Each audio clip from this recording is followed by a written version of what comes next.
Hi, my name is Lindsay, and I'm going to be a senior at the College of Worcester, and I'm going to talk about ways to achieve some of the feelings that you get from drinking without actually consuming alcohol.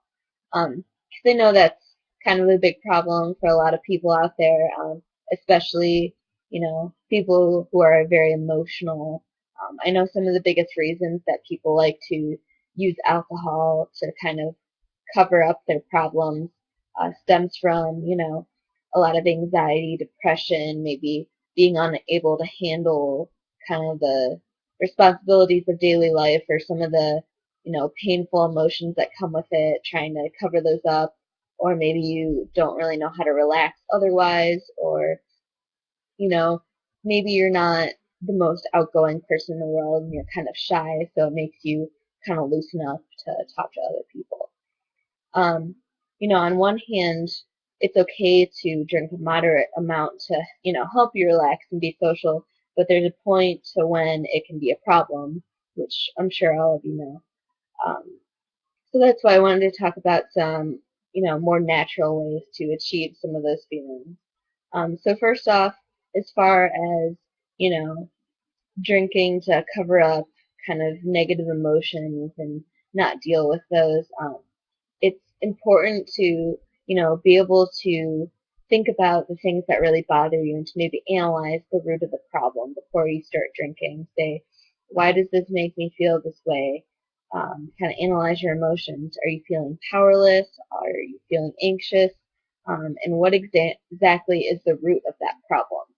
So that's when you have to reevaluate, you know, how you're going to get out of that problem, rather than retreating to drinking, which, will temporarily get rid of the problem, but, once you're not drinking, you're still going to have to deal with it. So that's when you think to yourself, what do I have to do to get out of the situation, whether it involves leaving a relationship or maybe, moving somewhere else. Um, that's something to consider. Or also, if you're having trouble dealing with these emotions by yourself, you can talk to some friends or definitely check out some professional help before it becomes too much of a problem. Um, so as far as, kind of drinking to make you relax or to feel more confident about yourself, um, you know, you just got to try to be yourself in social gatherings. It doesn't require you to drink to, be cool at a party or anything like that.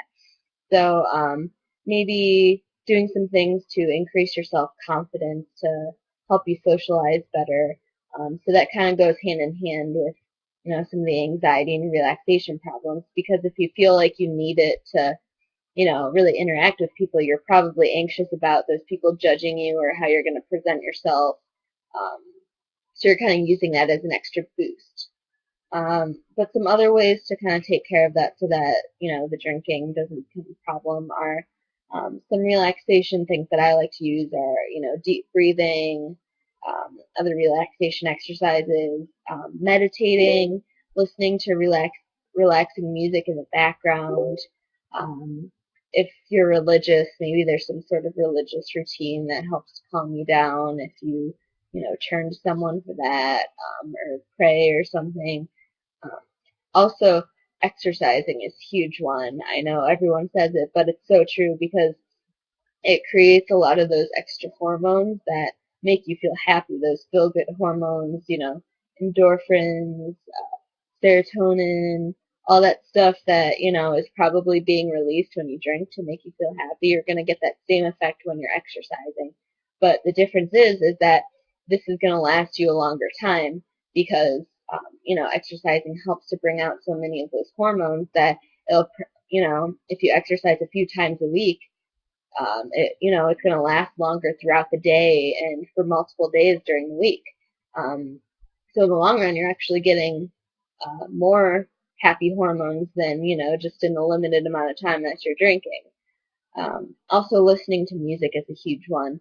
There's a lot of studies out there that show that music actually stimulates the part of your brain that, for drug addicts when they're, using something like crack or cocaine or something like that, music actually stimulates that same part of your brain, that pleasure center, that the drugs activate. So that's definitely a natural alternative that you can use, and it's safer, it's not going to harm you, and you can do it anytime. So, even things like laughing, finding something funny to joke about, or even just smiling. I know that sounds weird, but even if you just, kind of force yourself to laugh about something, or to smile, there's evidence out there that even just the physical sensation of smiling releases, those happy chemicals, because it tricks your body physiological into thinking that you're happy about something. So therefore, it's a self-fulfilling prophecy. And there's even a lot of therapy groups out there that are specific to just laughing. People meet up as a group and start, forcing themselves to laugh, even if there's nothing to laugh about. But then eventually, you know, the ridiculousness of being in a group of people and laughing about nothing makes them actually, start to laugh for real. And then, your happy hormones come about because of that. So, find the things in life that are funny to you, or, that can make you smile and that can contribute a great deal. Um, Also, even your diet is important. Certain things in your diet can make you more anxious. Um, Drinking herbal tea can be really relaxing, especially late at night. Um, and also another thing I think is that a big root of the problem for people who like to drink or even use drugs to cover up negative emotions, or to, help you relax, if you don't have other coping mechanisms, is that, a lot of times I feel like you feel powerless and you feel like there's nothing else for you, and maybe you don't like sort of have anything else to retreat to, like you don't have a purpose. So even just investing in other things that are um, you know, non-relaxation related, like looking into other hobbies, things that can kind of give you a sense of purpose, that can help significantly too. Finding things to do, like, I don't know, cooking, reading, that thing that you've always wanted to try to do, that can naturally, give you that sense of achievement and make you feel happier. So, that's a long lasting feeling that, can be an alternative to drinking, because you have, something that's filling your life, and no longer have that sort of emptiness that's making you retreat to the drinking. Um, so there's a lot of different things you can do. I highly encourage you to try to add that to your, emotional repertoire, of coping skills. And I think that it will help you a lot in your life and help you to be a successful person. Thanks for listening.